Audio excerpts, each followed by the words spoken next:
Welcome to hello doctor. అధిక బరువు ఉన్న వారిలో పట్టణ ప్రాంత మహిళల్లో బ్రెస్ట్ క్యాన్సర్ ఎక్కువగా కనిపిస్తుంటే గ్రామీణ ప్రాంత మహిళల్లో సర్వైకల్ క్యాన్సర్ కానీ గర్భాశయ క్యాన్సర్స్ ఎక్కువగా ఉంటూ ఉంటాయని, వ్యాక్సిన్ అందుబాటులో ఉన్న ఈ క్యాన్సర్కి గురై లక్షలాది మంది మరణిస్తూ ఉన్నారని, స్త్రీలలో ఏ క్యాన్సర్స్ ఎక్కువగా ఉంటూ ఉంటాయి, గర్భాశయ ముఖద్వార క్యాన్సర్ని ముందుగానే పసిగట్టడం ఎలాగా, ఈ వివరాలను అందించడానికి ఒమేగా హాస్పిటల్స్ ప్రముఖ surgical oncologist doctor Chigurupati Mohan Vamsi గారు మనతో ఉన్నారు. ఆయన అడిగి మరిన్ని విశేషాలు తెలుసుకుందాం. Hello sir, welcome to the show. అండి, ఈ సర్వైకల్ క్యాన్సర్ ఇన్సిడెన్స్ గురించి ఒకసారి చెప్తారా? సర్వైకల్ క్యాన్సర్ ఇన్సిడెన్స్ ప్రాబబ్లీ అన్ని క్యాన్సర్స్లో వచ్చే, భారతదేశంలో అన్ని క్యాన్సర్లో సర్వైకల్ క్యాన్సర్ ఇన్సిడెన్సే చాలా ఎక్కువ కనబడుతుందండి. ఉదాహరణకి ప్రతి సంవత్సరం 140,000 మంది సర్వైకల్ క్యాన్సర్ బారిన పడుతున్నారు. అండ్ ICMR వారి ఎస్టిమేట్ ప్రకారం 2025కి అంటే ఇంకొక 7 yearsలో ఇది 250,000 పెరుగుతుందని ICMR వారు అంచనా వేస్తున్నారు. ప్రతి గంటకి 8 మంది ఈ సర్వైకల్ క్యాన్సర్ వల్ల ప్రాణం కోల్పోతున్నారండి భారతదేశంలో. అంత ర్యాపిడ్గా సర్వైకల్ క్యాన్సర్ ఇన్సిడెన్స్ ర్యాపిడ్గా పెరిగిపోతుందండి. గర్భాశయ ముఖద్వార క్యాన్సర్ రాకుండా వ్యాక్సిన్ అందుబాటులో ఉంది. ఇంతకుముందు 3 doses ఉండేది, ఇప్పుడు 2 dosesకి కూడా తగ్గింది. అయినా కానీ ఈ క్యాన్సర్కి ఇంతగా గురవడంకి అంటే అవగాహన లేమంటారు? ఇది ఈ సర్వైకల్ క్యాన్సర్ రావడానికి మెయిన్ కారణం హ్యూమన్ పాపులోమేటస్ వైరస్. ఈ వైరస్ ఇన్ఫెక్షన్ తేమ కలిగిన వాతావరణంలో ఎక్కువగా వ్యాప్తి చెంది ఈ హైజీనిక్ ప్రాక్టీసెస్ లేని స్త్రీలు, అపరిశుభ్రమైన ప్రాక్టీసెస్ అంటే పువర్ సోషియో ఎకనామిక్ కండిషన్స్లో డ్యూరింగ్ మెన్స్ట్రల్ సైకిల్స్ పరిశుభ్రమైన వాతావరణాన్ని క్రియేట్ చేయలేకపోతే అప్పుడు సర్వైకల్ ఆ వైరల్ ఇన్ఫెక్షన్ వాళ్ళలో ఎక్కువగా వచ్చి ఈ సర్వైకల్ క్యాన్సర్ ఇన్సిడెన్స్ ఎక్కువగా ఉంటుంది. అందుకే భారతదేశంలో కూడా లోవర్ సోషియో ఎకనామిక్ స్ట్రేటా ఉన్న స్త్రీలలోనే ఎక్కువగా చూస్తుంటాం. ముఖ్యంగా కోస్టల్ ఏరియాస్లో ఒరిస్సా, తమిళనాడు అండ్ ఆంధ్రప్రదేశ్, ఈ 3 రాష్ట్రాల్లో ఈ సర్వైకల్ క్యాన్సర్ ఇన్సిడెన్స్ చాలా ఎక్కువగా ఉంటుంది. ఈ వ్యాక్సిన్ యొక్క ఉన్నప్పటికీ ఈ వ్యాక్సిన్ మీద అనేక అపోహలతో ప్రజలందరూ ఈ వ్యాక్సిన్ ఉపయోగించకపోవటం వల్ల ఈ క్యాన్సర్ ఇన్సిడెన్స్ ర్యాపిడ్గా పెరిగిపోతుంది. ఇన్ఫ్యాక్ట్ మనం స్మాల్ పాక్స్ని ఎలా ఎరాడికేట్ చేసామో, పోలియోని ఎలా ఎరాడికేట్ చేసామో, ఈ వ్యాక్సిన్ కూడా యూనివర్సల్ ఇమ్యునైజేషన్ ప్రోగ్రాంలో చేర్చి మన ఆడపిల్లలందరికీ 10 ఏళ్ళు రాగానే ఈ వ్యాక్సిన్ కనుక ఇచ్చినట్టయితే ఒక 30-40 yearsలో సర్వైకల్ క్యాన్సర్స్ని పూర్తిగా ఎరాడికేట్ చేయడానికి అవకాశం ఉంది. అన్ఫార్చునేట్లీ దీని మీద అపోహలతోనూ గవర్నమెంటల్ మెజర్స్ కూడా లేకపోవడంతో ఈ సర్వైకల్ క్యాన్సర్ ఇన్సిడెన్స్ చాలా ర్యాపిడ్గా పెరిగిపోతుంది. సర్వైకల్ క్యాన్సర్, ఈ సర్విక్స్కి సంబంధించిన క్యాన్సర్తో పాటు గర్భాశయానికి సంబంధించిన క్యాన్సర్స్ కానీ, ఓవేరియన్ క్యాన్సర్స్ కానీ, ఇవి కూడా ఎలా ఉంటున్నాయి? వీటికి ఒకదానికొకటి సంబంధం ఉండే రిస్క్ ఉంటుందా? సర్వైకల్ క్యాన్సర్ అంటే గర్భసంచి ముఖద్వార క్యాన్సర్. ఇది జనరల్లీ లోవర్ సోషియో ఎకనామిక్ స్టేటస్లో ఎక్కువగా చూస్తుంటాం. వేరేస్ గర్భాశయ బాడీ క్యాన్సర్స్ అంటే ముఖద్వారం పైన ఉండే బాడీ క్యాన్సర్స్ ఎక్కువగా బ్రెస్ట్ క్యాన్సర్ ఇన్సిడెన్స్ లాగానే అది కూడా అర్బన్ ఏరియాస్లో ఎక్కువగా కనబడుతూ ఉంటుంది. రిచ్ ఒబీస్ ఉమెన్లో అది ఎక్కువగా చూస్తుంటాం. సో వెస్టర్న్ వరల్డ్లో కూడా ఈ గర్భాశయ body cancers, otherwise endometrial cancer అంటారు, ఇవి కూడా ఎక్కువగా చూస్తుంటాం. అలాగే ఓవేరియన్ క్యాన్సర్ కూడా వయసు పెరిబడే కొలది ఈ 3 క్యాన్సర్స్ ఇన్సిడెన్స్ ఎక్కువగా ఉంటుంది. ఈ ఓవేరియన్ క్యాన్సర్ కూడా ఎండోమెట్రియల్ క్యాన్సర్ లానే హార్మోన్ రిలేటెడ్ క్యాన్సర్. ఇది కూడా ఒబీస్ రిచ్ ఉమెన్లో ఎక్కువగా చూస్తుంటాం. జనరలీ పోస్ట్ మెనోపాజల్ ఉమెన్లో ఈ గర్భాశయ బాడీ క్యాన్సర్స్ అలాగే ఈ ఓవేరియన్ క్యాన్సర్స్ ఎక్కువగా చూస్తుంటాం. హార్మోన్స్కి రిలేటెడ్ అయిన బ్రెస్ట్ క్యాన్సర్ వచ్చిన వాళ్ళకి ఓవేరియన్ క్యాన్సర్ వచ్చే రిస్క్ ఎక్కువ అంటారా? బ్రెస్ట్ క్యాన్సర్ వచ్చిన వాళ్ళకి ఓవేరియన్ క్యాన్సరే కాకుండా ఈ గర్భాశయ బాడీ క్యాన్సర్స్ కూడా ఎక్కువగా చూస్తుంటాం. ఇన్ఫ్యాక్ట్ బ్రెస్ట్ క్యాన్సర్ పేషెంట్స్ అందరికీ ఈ ఓవేరియన్ క్యాన్సర్కి, గర్భాశయ బాడీ క్యాన్సర్స్కి స్క్రీన్ చేస్తుంటాం. బ్రెస్ట్ క్యాన్సర్ వచ్చిన వాళ్ళు ఈ 2 క్యాన్సర్స్ వచ్చే అవకాశాలు 3 రెట్లు ఎక్కువ. అలాగే vice versa endometrial cancer, ovarian cancer వచ్చిన వాళ్ళలో బ్రెస్ట్ క్యాన్సర్ వచ్చే అవకాశాలు కూడా చాలా ఎక్కువ. In fact hereditary breast ovarian cancer syndrome కూడా ఒకటి ఉంది. జెనెటిక్ మ్యూటేషన్స్, బ్రాకా మ్యూటేషన్స్ వలన ఈ హెరిడిటరీ బ్రెస్ట్ ఓవేరియన్ క్యాన్సర్ అంటే వారిలో 100% బ్రెస్ట్ క్యాన్సర్ వచ్చే అవకాశము, 60-70% ఓవేరియన్ క్యాన్సర్ వచ్చే అవకాశాలు ఉంటాయన్నమాట. గర్భాశయ ముఖద్వార క్యాన్సర్ రాకుండా అంటే HPV వైరస్కి గురి కాకుండా వ్యాక్సిన్ ఉంది. చాలా ముందుగానే తెలుసుకునే ప్యాప్స్మియర్ కూడా ఉంది. ఎస్, ప్రైమరీ స్క్రీనింగ్ అంటాం దీన్ని. ప్రైమరీ ప్రివెన్షన్ అంటే అసలు క్యాన్సర్ రాకుండా చేయటం. సో 10 ఏళ్ల వయసులోనే మన ఆడపిల్లలందరికీ ఓ సెల్ ఫోన్ గిఫ్ట్ ఇచ్చే బదులు ఈ వ్యాక్సిన్ 2 or 3 doses కనుక గిఫ్ట్ చేసినట్టయితే అసలు ఈ క్యాన్సర్ రాకుండా చేయడానికి అవకాశం ఉంది. సెకండరీ ప్రివెన్షన్ ఏంటంటే ఈ క్యాన్సర్ రావడాన్ని ముందుగా పట్టుకోవచ్చు. ఈ క్యాన్సర్కి pre cancerous phase, prolonged pre cancerous phase ఉంది. మిగతా ఏ క్యాన్సర్స్ కూడా ఈ ఫెసిలిటీ లేదు. అంటే క్యాన్సర్ రావడానికి ముందుగానే ప్రీ క్యాన్సరస్ ఫేజ్లోనే దీన్ని కనుగొనడానికి సింపుల్ పాప్స్మియర్ టెస్ట్ ద్వారా లిక్విడ్ బేస్డ్ పాప్స్మియర్స్, అత్యంత సెన్సిటివ్ బేస్డ్ పాప్స్మియర్స్ ఇప్పుడు అందుబాటులోకి వచ్చింది. ఈ టెక్నిక్ అందుబాటులోకి రావడంతో మనము ముందుగానే ఈ క్యాన్సర్ వచ్చే సూచనలు ఎంత ఉన్నాయి అని తెలుసుకుని ముందుగా ప్రొఫైలాక్టిక్గా చర్యలు కనుక తీసుకుంటే క్యాన్సర్ రాకుండా చేయవచ్చు. ఉదాహరణకు బ్రెస్ట్ క్యాన్సర్ స్క్రీనింగ్ ప్రోగ్రాంలో జాయిన్ అయితే బ్రెస్ట్ క్యాన్సర్ని ఎర్లీగా కనుక్కోవచ్చు. వేరే సర్వైకల్ క్యాన్సర్ స్క్రీనింగ్లో అసలు క్యాన్సర్ రాకుండా చేసుకోవచ్చు, సెకండరీ ప్రివెన్షన్. అయినప్పటికీ కూడా ఈ క్యాన్సర్ ఇన్సిడెన్స్ ర్యాపిడ్గా పెరిగిపోతుంది. ఓకే, అంటే ప్యాప్స్మియర్లో అనుమానాస్పదంగా కనిపిస్తే అంటే ఎలా ఉంటుంది ట్రీట్మెంట్ ఆప్షన్? పాప్స్మియర్లో అనుమానాస్పదంగా కనిపించినట్టయితే జనరల్లీ సైటోపెథాలజిస్ట్, ఇప్పుడు అంతా ఎక్స్పీరియన్స్డ్ పెథాలజిస్ట్ అంతా కూడా మనకు క్లియర్గా ఇది క్యాన్సరా కాదా చెప్పే ఇది వచ్చేసింది. వాళ్ళు క్లియర్గా కొన్నిసార్లు అనుమానాస్పదంగా ఉన్నట్టయితే మనం కొన్నిసార్లు కోర్స్ ఆఫ్ యాంటీబయాటిక్స్ ఇచ్చి మళ్ళీ రిపీట్ చేయడం జరుగుతుంది. అప్పుడు కూడా ఇదే కంటిన్యూ అయినట్టయితే క్లినికల్ ఎగ్జామినేషన్తో పాటు కాల్పోస్కోపీ అంటాం. కాల్పోస్కోపీ అంటే సర్విక్స్ని విజువలైజ్ చేయటం, మ్యాగ్నిఫైడ్ లెన్సెస్తో విజువలైజ్ చేయటం, కొన్ని రకాల కెమికల్స్ వాడి అందులో అనుమానాస్పద ఏరియాస్ని కాల్పోస్కోపిక్ డైరెక్టెడ్ బయాప్సీ చేయటం కూడా చేయటం ద్వారా క్యాన్సర్ ఉన్నది లేనిది చాలా ఈజీగా చెప్పవచ్చు. ఇప్పుడు హెచ్పివి డిఎన్ఏ అనాలిసిస్ కూడా వచ్చింది.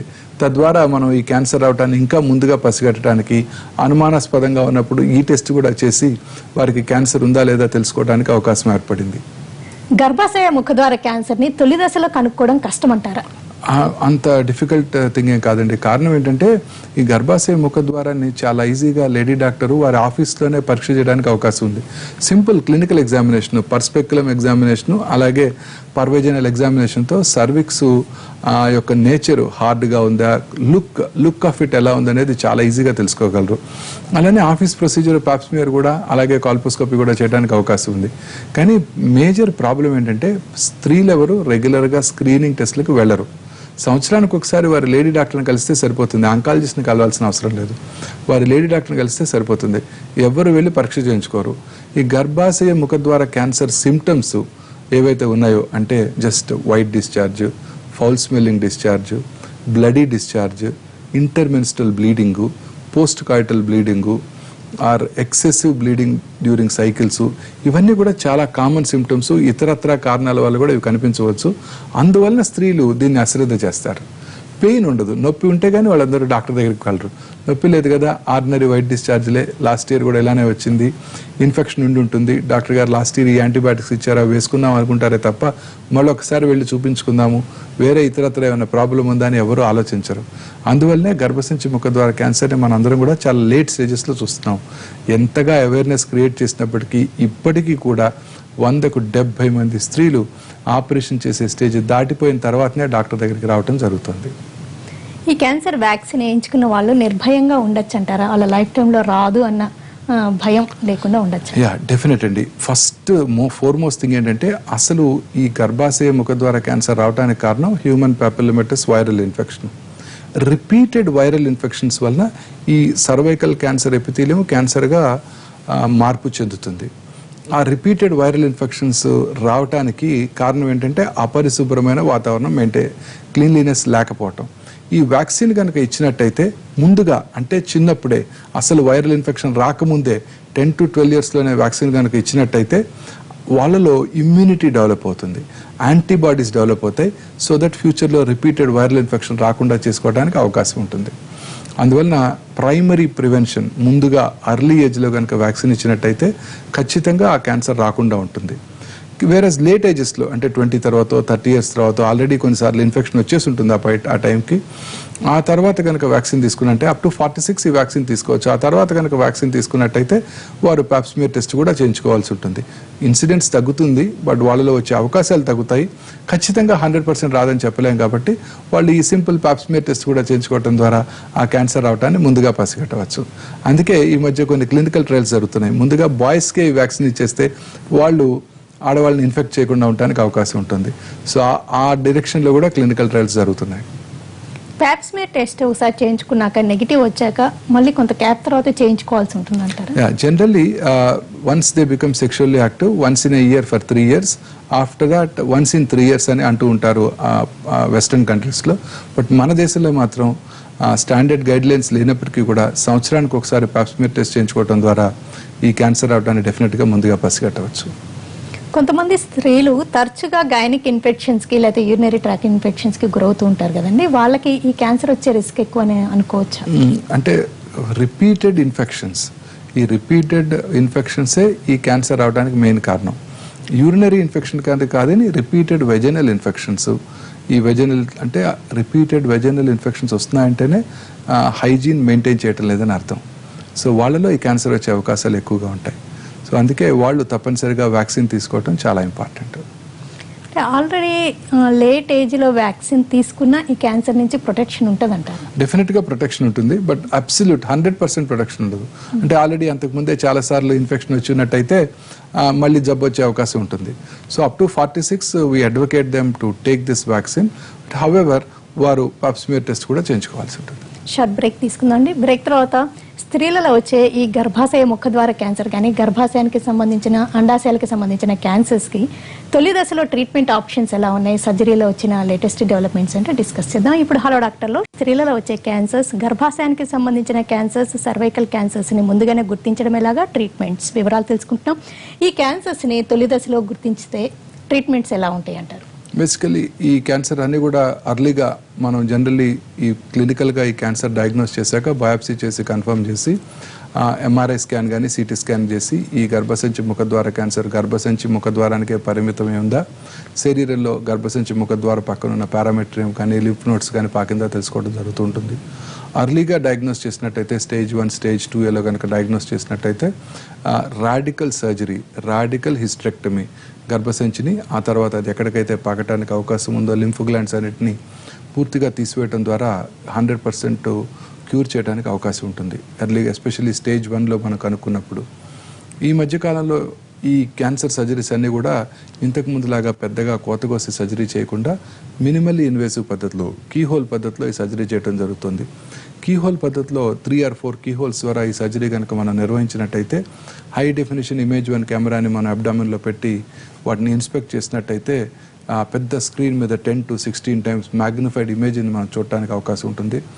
తద్వారా క్యాన్సర్ వచ్చిన భాగము అది ఎక్కడికైతే పాకటానికి అవకాశం ఉందో లింఫ్ గ్లాండ్స్ అవన్నీ కూడా చాలా స్పష్టంగా కనపడతాయి. కాబట్టి సర్జరీని, ఆంకలాజికల్ సర్జరీని చాలా పర్ఫెక్ట్గా చేయడానికి అవకాశం ఉంటుంది. ఇదే కాకుండా గర్భసంచి ముందు ఉండే యూరినరీ బ్లాడర్, ఆ యూరినరీ బ్లాడర్ నర్వ్స్ అన్నీ కూడా, ఈ నర్వ్స్ చాలా సన్నవిగా ఉంటాయి. వాటిని నేకెడ్ ఐతో చూడటం చాలా కష్టం. ఇదే ఈ మినిమల్లీ ఇన్వేసివ్ పద్ధతి చేసినప్పుడు ఈ మ్యాగ్నిఫైడ్ ఇమేజెస్లో ఆ నర్వ్స్ని కూడా చాలా క్లియర్గా విజువలైజ్ చేయడానికి అవకాశం ఉంటుంది. తద్వారా ఆ నర్వ్స్ని ప్రొటెక్ట్ చేసినట్టయితే post operative complications, morbidity, bladder morbidity చాలా తక్కువగా ఉంటుంది. So nerve sparing radical hysterectomy అంటాం. దీని ద్వారా పేషెంట్స్కి ఎటువంటి సైడ్ ఎఫెక్ట్స్ లేకుండా ఆపరేషన్ చేసిన 2-3 రోజుల్లోనే ఇంటికి వెళ్ళిపోవడానికి అవకాశం ఉంటుంది. ఫాస్టర్ రికవరీ ఉంటుంది. ఒకవేళ ఆ ఆ క్యాన్సర్ యొక్క కండిషన్ని బట్టి, స్టేజ్ని బట్టి పోస్ట్ ఆపరేటివ్ రేడియేషన్ ఇవ్వాలన్నా కూడా ఇమీడియట్గా వితిన్ 1 week ఆ రేడియేషన్ ఇనిషియేట్ చేయడానికి కూడా అవకాశం ఉంటుంది. తద్వారా ఆంకలాజికల్లీ బెటర్ రిజల్ట్స్ ఉంటాయి వీళ్ళల్లో. సో ఈ మినిమల్లీ ఇన్వేసివ్ పద్ధతి ద్వారా ఈ మధ్యకాలంలో ఈ అర్లీ క్యాన్సర్ సర్విక్స్ అందరికీ క్యూర్ చేయడానికి అవకాశం ఏర్పడింది. వేరేజ్ లేట్ స్టేజెస్లో కనుక్కున్నప్పుడు generally chemotherapy and radiation, weekly chemotherapeutic injections, అలాగే రేడియేషను, బోత్ ఎక్స్టర్నల్ రేడియేషను ఆ తర్వాత ఇంట్రా క్యావిటరీ రేడియేషన్ ఇవ్వడం ద్వారా వీరిలో సిగ్నిఫికెంట్గా వీరి లైఫ్ స్పాన్ని పొడిగించడానికి అవకాశం ఏర్పడుతుంది. ఏమైనా చిన్న లింఫ్ నోడ్స్ కనుక ఏమైనా పోస్ట్ ఆపరేటివ్ రేడియేషన్ తర్వాత ఏమైనా లింఫ్ నోడల్ డిసీజ్ ఉన్నా లేదా సెంట్రల్ పార్ట్లో డిసీజ్ ఉన్నా మళ్ళీ వాళ్ళకి సర్జరీ చేయడం ద్వారా వారికి ఇంకా లైఫ్ స్పాన్ని సిగ్నిఫికెంట్గా పొడిగించడానికి అవకాశం ఏర్పడింది. ఇప్పుడు కొన్నిసార్లు ఈ కీమోథెరపీ కూడా మనం జనరల్లీ ఈ కేసులని ఓల్డేజ్లో చూస్తుంటాము. కీమోథెరపీ కూడా తట్టుకోలేరు అనుకున్నప్పుడు మోనోక్లోనల్ యాంటీబాడీస్ అందుబాటులోకి వచ్చాయి. ఈ మోనోక్లోనల్ యాంటీబాడీస్ ప్లస్ రేడియేషన్ ఇవ్వటం ద్వారా వీరి లైఫ్ స్పాన్ని సిగ్నిఫికెంట్గా పొడిగించడానికి అవకాశం ఉంది. అంటే తొలి దశలో కనుక్కొని హిస్టరెక్టమీ చేయించుకొని అవసరమైనంత వరకు రేడియేషన్, కీమోథెరపీ తీసుకుంటే వాళ్ళకి రికరెన్స్ కానీ లేదా మళ్ళీ వచ్చే రిస్క్ కానీ కంట్రోల్లో ఉండడం పూర్తిగా సాధ్యం అంటారు? డెఫినెట్గానండి. అర్లీ స్టేజ్లో కనుక మనం కనుక్కున్నట్టయితే రాడికల్ హిస్టెక్టమీ, ఆ తర్వాత అవసరమైతే రేడియేషన్ తీసుకోవడం ద్వారా వారికి పూర్తిగా క్యూర్ అవడానికి అవకాశం ఉంటుంది. వెరీ ఎర్లీ స్టేజెస్లో రేడియేషన్ కూడా అవసరం ఉండకపోవచ్చు. రాడికల్ హిస్టెక్టమీతోనే పూర్తిగా క్యూర్ అవడానికి అవకాశం ఉంటుంది. మిగతా క్యాన్సర్స్కి ఈ గర్భసంచి ముఖద్వార క్యాన్సర్కి మెయిన్ డిఫరెన్స్ ఏంటంటే, ఉదాహరణకి బ్రెస్ట్ క్యాన్సర్ని మనం ఎర్లీగా కనుక్కున్నాం అనుకోండి, స్టేజ్ 1లో కనుక్కున్నా కూడా వాళ్ళకి సర్జరీ తర్వాత chemotherapy, radiotherapy, hormonal therapy, monoclonal antibody therapy అన్నీ అవసరపడవచ్చు స్టేజ్ 1లో కనుక్కున్నప్పటికీ కూడా. వెరాజ్ గర్భసంచి ముఖద్వార క్యాన్సరు మిగతా క్యాన్సర్లా కాకుండా జనరల్లీ అది లోకల్గా, అంటే ఎక్కడైతే పుట్టిందో అక్కడ, రీజనల్ అంటే ఆ పక్కన ఉన్న లింఫాటిక్స్కి పాకుతుందే తప్ప శరీరంలో ఇతర భాగాలకి 95% ఆఫ్ ద కేసెస్లో ఇవి పాకవు. కాబట్టి loco regional treatment, just radical హిస్టెక్టమీతో దీన్ని పూర్తిగా క్యూర్ చేయడానికి అవకాశం ఉంది. ఈ హెడ్ అండ్ నెక్ క్యాన్సర్స్లో కూడా జనరల్గా అర్లీగా డయాగ్నోస్ చేసినప్పుడు జస్ట్ సింపుల్ సర్జరీతోనే క్యూర్ అవడానికి అవకాశం ఉంటుంది. కొన్ని రకాల cancers, breast, lung cancers, stomach cancers, అవి అర్లీగా ఉన్నప్పుడే శరీరంలో ఇతర భాగాలకు పాకిపోతుంటాయి. కాబట్టి వాటికి అడ్జువెంట్ ట్రీట్మెంట్స్ ఎక్కువగా అవసరపడుతూ ఉంటుంది. ఈ ముఖద్వార గర్భసంచి ముఖద్వార క్యాన్సర్కి సింపుల్ రాడికల్ హిస్టెక్టమీతోనే చాలాసార్లు క్యూర్ అయిపోయే అవకాశాలు ఉంటాయి. గర్భాశయ ముఖద్వార క్యాన్సర్కి, గర్భాశయానికి, ఎండోమెట్రియల్ క్యాన్సర్స్కి ఎలాంటి తేడాలు ఉంటాయి అంటారు లక్షణాల్లో? గర్భాశయ ముఖద్వార cancer generally squamous cell carcinoma, అవి శరీరంలో ఇతర భాగాలకు ఎక్కువగా పాకవు. జనరల్లీ వాటికి ఒక ప్రీడిస్పోజింగ్ కండిషన్స్, వైరల్ ఇన్ఫెక్షన్ వల్ల వస్తుంది. వెరాజ్ గర్భాశయ body cancer is an adenocarcinoma, అంటే ఆ గర్భాశయ బాడీలో ఉండే గ్లాండ్స్, గ్రంథుల నుంచి వచ్చే క్యాన్సర్ ఎండోమెట్రియల్ క్యాన్సర్ అంటాం. ఈ body cancers totally different pathology, and వాళ్ళ రిస్క్ ఫ్యాక్టర్స్ కూడా టోటలీ డిఫరెంట్. అది వైరల్ ఇన్ఫెక్షన్ వల్ల రాదు, అది ఒబీస్ ఇండివిజువల్స్లోను, ఈ ఎర్లీ మెనార్ష్ ఉన్న వాళ్ళలోను, అలాగే హైపర్ టెన్షన్, డయాబెటీస్ ఉన్న వాళ్ళలోను, బ్రెస్ట్ క్యాన్సర్ ఉన్న వాళ్ళలోను, వీళ్ళల్లో ఈ గర్భాశయ బాడీ క్యాన్సర్స్ని మనం ఎక్కువగా చూస్తుంటాం. దానికి వైరల్ ఇన్ఫెక్షన్ వల్ల రాదనమాట. అది దానికి రావడానికి really we don't know the reason, but generally obese rich ఇండివిజువల్స్లో ఈ గర్భాశయ బాడీ క్యాన్సర్స్ని ఎక్కువగా చూస్తుంటాం. ఈ గర్భాశయ body cancers especially post menopausal ఉమెన్లోనే చూస్తుంటాం. పీరియడ్స్ ఆగిపోయిన తర్వాత ఎవరైనా స్త్రీకి మళ్ళీ కనుక బ్లడీ డిశ్చార్జ్ కనుక ఉన్నట్టయితే జనరల్లీ ఈ గర్భాశయ బాడీ క్యాన్సర్ని మనం అనుమానించాల్సి ఉంటుంది. చాలామంది ఈ ఇంపార్టెంట్ సిమ్టమ్ని కేర్ఫుల్గా పరిగణించరు. వాటిని ఇది చాలా very very important symptom. Periods ఆగిపోయిన తర్వాత స్త్రీలలో ఎవరికన్నా కనుక మళ్ళీ బ్లీడింగ్ కనబడినట్టయితే అశ్రద్ధ చేయకుండా వారి దగ్గరలో ఉన్న వారి లేడీ డాక్టర్ దగ్గరికి వెళ్ళి పరీక్ష చేయించుకోవాలి. అవసరమైతే అల్ట్రాసౌండ్ స్కానింగ్ అని కూడా చేయించుకోవాల్సి ఉంటుంది. చాలాసార్లు స్త్రీలు ఈ ఇంపార్టెంట్ సిమ్టమ్ని ఇగ్నోర్ చేయడంతో లేట్ స్టేజెస్లో డాక్టర్ దగ్గరికి వస్తుంటారు. సో ముందుగా ఒక్కసారి బ్లీడింగ్ అయినా కూడా అలా అవుతూ ఉంటుంది, పీరియడ్స్ అయిన తర్వాత మళ్ళీ మళ్ళీ కనబడుతూ ఉంటుంది, తర్వాత ఎప్పటికో ఆగిపోతూ ఉంటుంది అని అనుకుంటూ ఉంటారు. అది ఖచ్చితంగా అపోహ, తప్పు. ఇమ్మీడియట్గా ఈ సిమ్టమ్ని ఇగ్నోర్ చేయకుండా ఇమ్మీడియట్గా మీ దగ్గరలో ఉన్న లేడీ డాక్టర్ని పరీక్ష చేసినట్టయితే అర్లీగా ఉన్నప్పుడే ఈ బాడీ క్యాన్సర్ని మనం గుర్తించడానికి అవకాశం ఉంటుంది. ఈ గైనిక్ క్యాన్సర్స్ ఎంతవరకు ఏజ్తో రిలేటెడ్గా ఉంటాయి, ఎంతవరకు వంశపారంపర్యంగా వచ్చే రిస్క్ ఉంటుంది అంటారు? ఈ గైనకలాజికల్ క్యాన్సర్స్ అన్ని cervical cancer, ovarian cancer, endometrial cancer, age ఎక్కువ కొలది ఈ క్యాన్సర్స్ ఎక్కువగా కనబడుతుంటాయి. ముఖ్యంగా endometrial cancer, ovarian cancer generally post menopausal ఉమెన్లోనే చూస్తుంటాం. అలానే ప్రీ మెనోపాజల్ ఉమెన్లో కనబడదు అని కాదు, బట్ జనరల్లీ పోస్ట్ మెనోపాజల్ ఉమెన్లో ఇవి ఎక్కువగా చూస్తుంటాం. సో వయసు పైబడే కొలది ఈ క్యాన్సర్ వచ్చే అవకాశాలు ఎక్కువగా ఉంటాయి. Endometrial cancer hormone related cancer కాబట్టి breast cancer, endometrial cancer, ovarian cancer, ఈ మూడు కూడా బ్రెస్ట్ క్యాన్సర్ ఉన్న వాళ్ళు ఈ రెండు క్యాన్సర్స్ వచ్చే అవకాశాలు ఎక్కువగా ఉంటాయి. అలాగే ఎండోమెట్రియల్ క్యాన్సర్, ఓవేరియన్ క్యాన్సర్ వచ్చిన వాళ్ళు కూడా సంవత్సరానికి ఒకసారి 3D డిజిటల్ మ్యామోగ్రామ్ చేయించుకోవడం ద్వారా బ్రెస్ట్ క్యాన్సర్ రావడాన్ని ముందుగా పసిగట్టవచ్చు. అందుకే ఆల్ బ్రెస్ట్ క్యాన్సర్ పేషెంట్స్కి అల్ట్రాసౌండ్ అబ్డామిన్ చేసి వాళ్ళ ఎండోమెట్రియల్ థిక్నెస్ని చాలా కేర్ఫుల్గా మనం ఎవాల్యుయేట్ చేస్తుంటాము, వాటిని ఫాలో చేస్తుంటాము. థిక్నెస్ పెరుగుతున్నట్టయితే అవసరమైతే హిస్ట్రోస్కోపిక్ గైడెడ్ బయాప్సీ కానీ, చాలా సిగ్నిఫికెంట్గా ఉన్నట్టయితే పోస్ట్ మెనోపాజల్ ఉమెన్లో హిస్టరెక్టమీ కానీ అడ్వైస్ చేయడం జరుగుతూ ఉంటుంది. మరి షార్ట్ బ్రేక్ తీసుకుందాం అండి. బ్రేక్ తర్వాత ఈ క్యాన్సర్స్ ఎంతవరకు వంశపారంపర్యంగా లేకపోతే ఫ్యామిలీస్లో రన్ అవ్వడం అనేది ఉంటుంది, అండ్ ఇంకొకటి ఓవేరియన్ క్యాన్సర్ని ఎందుకు లేటు దశలోనే గుర్తిస్తారు? టు హలో డాక్టర్. స్త్రీలలో క్యాన్సర్స్, గైనకలాజికల్ క్యాన్సర్స్, గర్భాశయానికి సంబంధించిన క్యాన్సర్స్, గర్భాశయ ముఖద్వార క్యాన్సర్స్ ఈ వివరాలన్నీ అందించడానికి Omega hospitals senior surgical oncologist doctor Chigurupati Mohan Vamsi గారు మనతో ఉన్నారు. సార్, ఒవేరియన్ క్యాన్సర్ ని చాలా లేట్ గా గుర్తిస్తారంటారు. Ovarian cancer is a silent killer అండి. కారణం ఏంటంటే ఓవరీస్ అబ్డామినల్ క్యావిటీలో ఉంటాయి, చిన్నవిగా 3 to 2.5 to 3 సెంటీమీటర్స్ ఉంటాయి. ఓల్డ్ ఏజ్ లో పోస్ట్ మెనోపాజంలో వాటి సైజ్ ఇంకా తగ్గిపోతూ ఉంటుంది. అబ్డామినల్ క్యావిటీ అనేది చాలా పెద్దదిగా ఉంటుంది. ఈ క్యాన్సర్స్ ఏమి సిమ్టమ్స్ కలగజేయవు, అవి లోపల పెరుగుతూ ఉంటాయి, సైజ్ పెరుగుతూ ఉంటుంది. చాలా మంది స్త్రీలు ఏంటి పొట్ట లావు అవుతుంది, వెయిట్ పెరిగిపోతున్నాను అని ఎక్సర్సైజులు కూడా చేస్తుంటారు. ఇంకా రెగ్యులర్గా ఎక్సర్సైజ్ ఎక్కువ చేద్దాము పొట్ట తగ్గించుకోవడానికి అనుకుంటారే తప్ప లోపల ఓవరీ పెరుగుతుందని ఎవరు కూడా ఇమాజిన్ చేయలేరు. సో ఇది చాలా డిఫికల్ట్ అనమాట.